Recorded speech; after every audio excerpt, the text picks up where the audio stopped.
Welcome to Networking RX, a podcast devoted to helping business professionals like you enhance your networking skills in order to become more proficient giving and receiving quality business referrals and improving the overall quality of your life and the lives of those around you.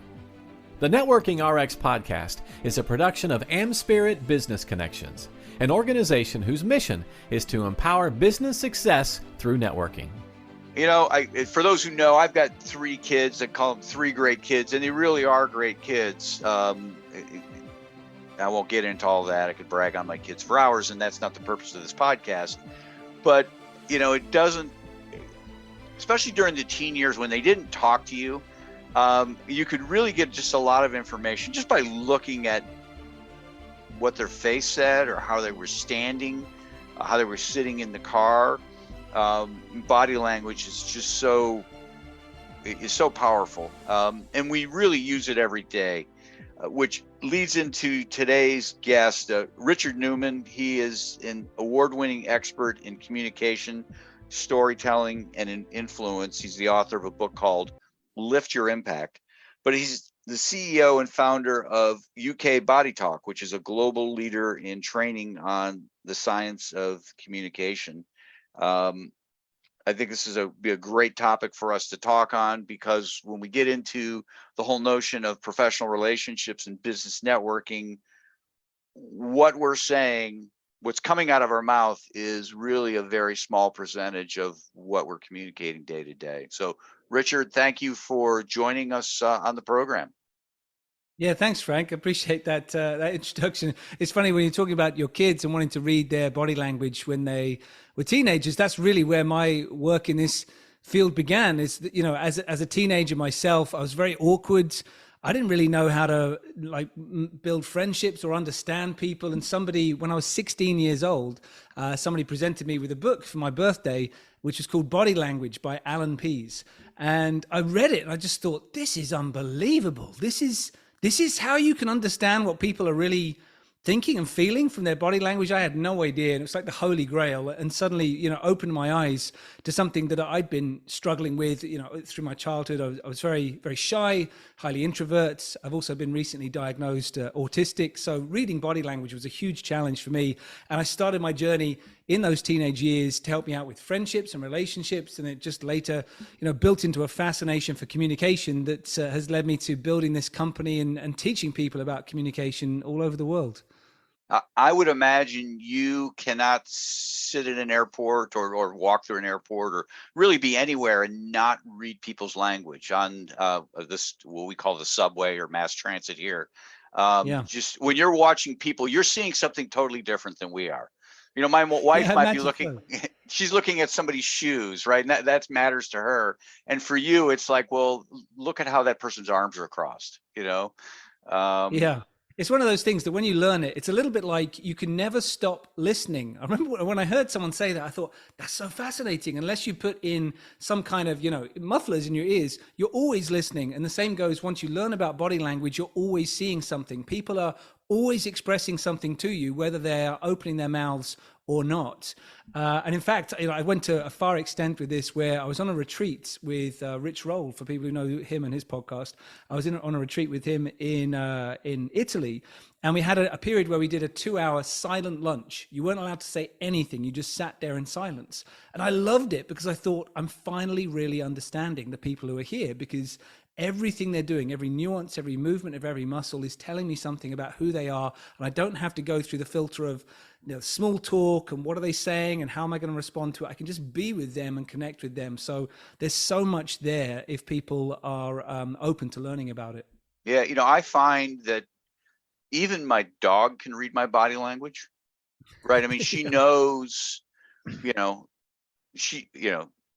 we have her trained, so you know, you don't go to your food until you're released, you know, and so she can see my body language before I'm going to say something that, okay, I usually call her over before I release her. I mean, it's you know, true. Yeah, it's a fascinating thing. That's right. Animals are amazing at this. I was actually, it reminded me of a few years ago, I think maybe 7, 8 years ago, I was working on a management leadership development program. We're out in Austria and we were working with a horse expert, I guess an equestrian expert. Yeah. And part of this, she took people into this arena and she said to these leaders who we were working with, she said to them, you cannot speak to this horse. You can't touch it. I want you to imagine, though, that it's an employee of yours, that you need to guide from where it is to your office. You need to wait with it and then imagine you're having a meeting. And then you lead it back out of the corridor and down towards the elevator. And they all looked at her like, how's that going to work? We can't touch it. We can't speak to it and it's going to happen. And immediately the horse reacted to the person's body language. If the person was there calm and confident, everything they wanted them to do, they did it. They just followed and they were there. If there was a leader who was slightly brash or aggressive in some way, even if it was not, not on their face, but it was just part of the undercurrent of how they managed people, the horse would run away or be skittish with them. If they lacked confidence, then the horse was sort of moving towards them to sort of take charge. Absolutely fascinating what animals can see through everything else that we have in the way we communicate. It is. I mean, the whole topic is fascinating to me. Now, you said you started your journey when you were 16, and then I read when you were 18, you went to live in the foothills of the Himalayas, teaching English to Tibetan monks, of all things. Talk about that experience. I mean, that just must have been. Yeah. Please go on. Yeah. Yeah, it was so fascinating. I feel so lucky that I had that experience. What happened was when I was just about to leave high school, there was a guy who'd left our school a couple of years earlier. So he's a couple of years older than we were. And he came in and he said, look, you might all be thinking about going to university or onto college of some sort. And he said, I'm going to encourage a few of you not to. And he said how he had been to work at an orphanage in Kathmandu, and he traveled on this bus up through the mountains to do this work. And he said, you should consider doing something like that. And I thought, I will. This is what I want to do. I've had a really good life. I want to give back to people who need something from me. And so I went to this really remote monastery, this Tibetan monastery, to teach English, because they wanted to learn English to be able to sort of integrate with the community around them, but also to get sponsorship to continue their practice. And when I arrived there, the big challenge that I didn't realize is that they didn't speak any English whatsoever before I got there. They spoke Tibetan, Nepali, and Hindi. And I spoke reasonable English, a bit of French and a bit of German. So we had no language to connect with. And so I remember we sat down in their kitchen over a cup of Tibetan tea, which if people haven't tried it, Tibetan tea is part tea, part butter, and part salt. So it's fairly disgusting. And I was sitting there thinking, we can't communicate with each other. The tea's not great. I'm supposed to be here for 6 months. How is this going to work? And within about 45 minutes or so, we realized that non-verbally, we understood each other. And we managed non-verbally to communicate, like, where was I going to sleep? Where would the lessons be held? When would we get started? All these things we started to communicate. Within about 6 months, then they managed to have a great conversation with me in English. I learned Nepali, which was the main language of the area. And I could speak Nepali more fluently than French that I'd learned for 4 years in high school. I could learn this language much more easily. And we did it all through non-verbal communication. That's interesting. I guess my own little add-on story to that, my sister had a destination wedding in Croatia. And so I went over there for a week for her wedding and did my own little exploring. My wife didn't go with me. And I was off exploring and just, eating strange foods. I was getting ill, not violently ill, but I was getting nauseous and, diarrhea coming on. I'm in a taxi with a guy who speaks Croatian, right? And somehow I was able to communicate to him, man, I got to go. And he just pulled right over to a porta potty and allowed me to take care of business. So wow. I thank you for, nonverbal cues. I mean, obviously I was gesturing and trying to do the best I could. Anyhow, you do a lot of, I guess there's two aspects to this, and you teach people about reading body language, which I want to, if you could give some tips and tricks. Obviously, there's a lot to this, and there's a lot to this, so I'm not expecting everything, right? Just kind of whet people's appetites. But then I also want to get you talking about how you work with people on influencing people through their own body language and being aware. Like, one of the things I try to do is I don't cross my arms when I'm talking to people. Even if I'm cold, I need to, that just sends the wrong message. And that's just something I still will do it, but I have to consciously not do it. And that was just something in reading. It's like, okay, yeah, I probably shouldn't be doing this because it's sending the wrong message. Well, that's a great starting point, actually, to have that discussion of sort of reading or adjusting your own body language. Because, I mean, if you think about folding your arms, it's one of those pieces now that I think so many people are aware of it, that whether it's right or wrong to do it, it's probably best not to, because people have this idea that doing it means that you're being defensive or you're being obstructive, or some people would say to you, or maybe it means the person's lying or they're uncomfortable and so on. And like you say, it could be just because you're cold, or it could be just because you think, hey, this is a comfortable position for my arms to be in right now when I don't have any pockets. So it's one of those pieces that's worthwhile being aware of. What I always say to people is there's no inherent right or wrong about any type of body language. Right. It really just depends on how do you want the other person to feel in the situation. And so everything you do through your physicality and also through your voice, your tone of voice, should all be targeted towards how would I like this person to feel by the end of this interaction. And so just remember that your body is not for you in the interaction. It is for the other person. It is there as a billboard for your message. So just doing the things that sort of feel comfortable for you is not the right way to go. Like you say, you purposefully adjust yourself so you're not folding your arms, so you're a better billboard for your message. So there's a couple of things that people can look out for if they want to adjust their own body language that will improve their impact every single time. And I was so pleased to look into this. I'd been studying so many books, looking at other people's research, but in 2016, my company published our own unique research working with UCL, which is the University College of London. We worked with the head of psychology there, Professor Adrian Furnham, to put together one of the largest studies ever done on nonverbal communication and influence. And what we found is very simply that if you say the same words in a situation and you're wearing the same clothes, if you slightly adjust your body language from what most people do day to day to what we found was the most influential way of being, you could increase the number of people who are convinced by what you're saying by 42%. You can increase the number of people who think you're a good leader by 44%, and you can increase the number of people who would vote for you in an election by 58%, while saying the same words and wearing the same clothes. And it worked if you're a man or a woman. It worked if you're older or younger. Skin color didn't make any difference. We tested it all the way around the world. It didn't make a difference where we tested it. That was true for everyone. So the two key components that we looked at that made the biggest difference were simply around your combination of your posture and your legs, and then your gestures. So with posture, what we looked at is we found that most people, whether they're aware of it or not, when they're standing up, if they're in conversation with one person or they're needing to lead a meeting or a pitch, what most people do is they lean their weight to one side. They're leaning off to one hip, maybe leaning off to the other one. And some people go as far as resting from one side, then tilting to the other, going back and forth, moving their weight from one side to the other. When you do that, you appear to be a shifty person or a pushover. So if you imagine, if you lean all of your weight, if you're sitting or you're standing, lean all of your weight to one side. If someone came up to you and pushed you gently on the shoulder, you'd fall over because you're putting your balance of your weight off to one side. Gravity will pull you over.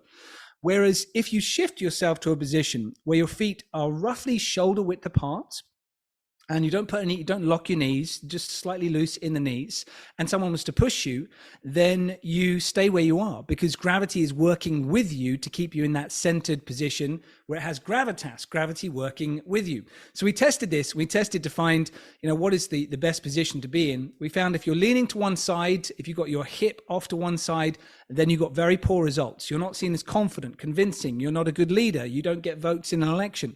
And if you just shift to a position, which you'd see people in with sports. Like if you watch someone, we're talking about basketball before we started recording. If you see someone doing a free throw shot, they're never leaning to one side when they take the shot. They're always centered.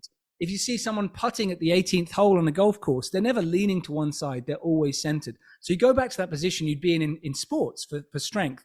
And then you speak, whether you're man or woman, regardless of gender or skin color, suddenly you're seen as an authority and having physical gravitas. So same goes when you're sitting down, if you're on a virtual call as well, getting gravity to go straight down on your torso rather than one side or the other. And suddenly you appear to have gravitas or a sense of leadership. So that was the first key piece that we looked at in our research. The second piece was, what do you do with your hands? And this is the piece I get so many questions about. I find it quite funny. People say to me, oh, Richard, you run a company called Body Talk. I struggle to know what to do with my hands. What should I say in my next interview, my next presentation? How do I use them? And I say to them, look, if you're having a casual conversation with friends at a bar, you don't worry about what you're doing with your hands. You just move them. You're doing it subconsciously. What you need to do is take the great stuff you're doing subconsciously and do it consciously. So there's two key things that you can try with your hands that just get you back in the flow. If you're feeling wooden or stiff or self-conscious, you've got to think about, am I using palms up or palms down gestures? So palms up universally, and this works no matter where you go around the world. I've tried this haggling for souvenirs in Morocco or in South Korea or wherever I've visited. You get the same message across. Palms up shows I'm open.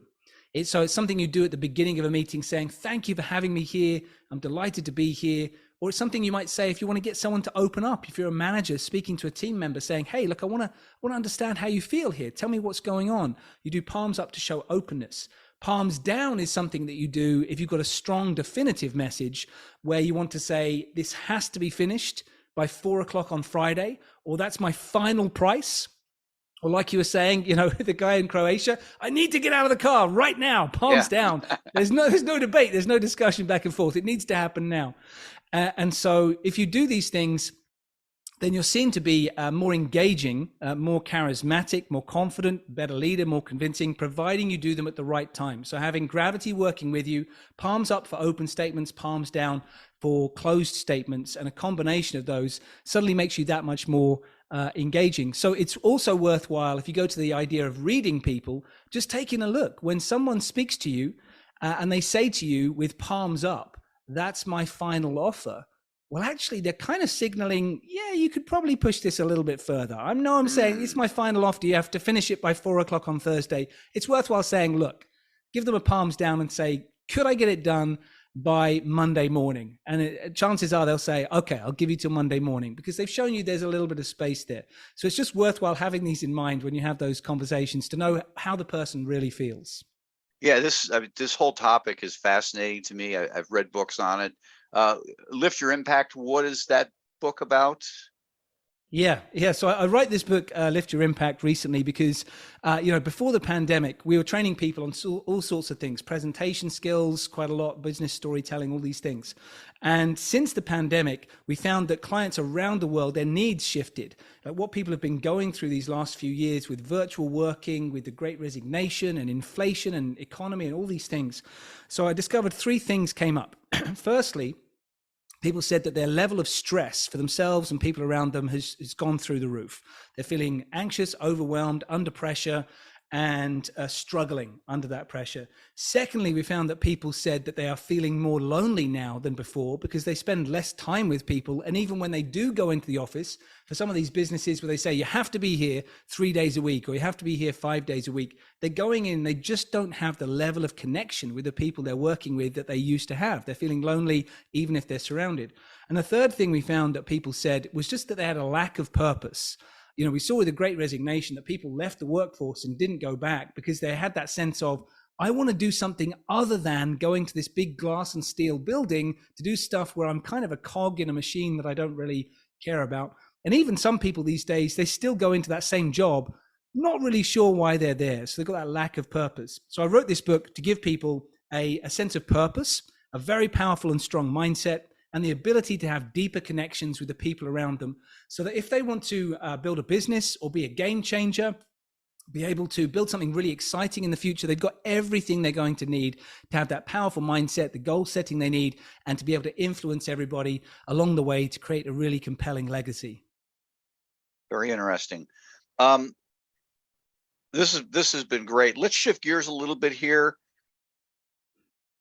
I want you to talk about I want you to talk about your business, UK Body Talk, how people can help you, how people can take advantage of it. I mean, I'm in the United States. I'm across the pond. Is it possible people can take advantage of it virtually? And then ultimately how people can get a hold of you. Certainly buy the Sure, book, yeah. lift your impact. But yeah, the bigger, nobody makes money selling books. Maybe you do, I don't know, but most people don't. That's true. But go ahead. Yeah, so a few ways. If people have been interested in what I've said, there's a few different resources they can get that are free. So firstly, if people go to liftyourimpact.com/the book, you can find out more information about it. And then you get the first 25 pages for free. If you just put your details in, you can get those for free. And then secondly, if people want to get the training that we do at my company, UK Body Talk, then we've got a whole bunch of free resources. People can send an email, actually, if you email video@ukbodytalk.com. We will send free resources to you. We send out podcasts, videos, audio recordings, articles, social media that's been useful for people. We send that out twice a month to help people get those pieces. But also, in terms of training people in the States, we do work all the way around the world. I spend more time in the States than any other country actually doing training. So I come back and forth there a lot. And plus, we also train people virtually. About 50% of our work is still virtual, even though we're back out there traveling to see clients. So we do like virtual training sessions for small teams on learning journeys, or we fly out and we speak at conferences and the such like. So any way that people want to work with us, we're there for them. Okay. Best way to get a hold of you through ukbodytalk.com. I assume there's a way to connect with you. Yeah. Yeah, people can go to ukbodytalk.com, find out all about me and the company and so on. And probably the best place to find me on social media is on LinkedIn. So just look at me on LinkedIn, Richard Newman, Body Talk. You'll find me, and I put out resources there about 3 days a week, sort of short videos to keep people inspired. This has been fascinating. This has been totally fascinating. My palms are up. We need to have you come back on at some point in time. Totally open to it.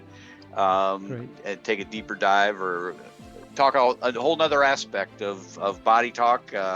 Who knows what's going to be happening in the world between now and when we reconnect, and we can touch on those things. But thank you for your time. Thanks, Frank. I appreciate that. Thanks for joining us on the Networking RX podcast. Please put what you've learned into action today and let us know if you have questions, comments, or ideas for future topics. You can email them to us at podcast@amspirit.com. That's AmSpirit.com. Finally, so you never miss an episode, be sure to subscribe to the Networking RX podcast through iTunes, Overcast, or however you receive your podcasts. Now get out and network with someone. The Networking RX podcast is the copyright production of AmSpirit Business Connection. All rights reserved.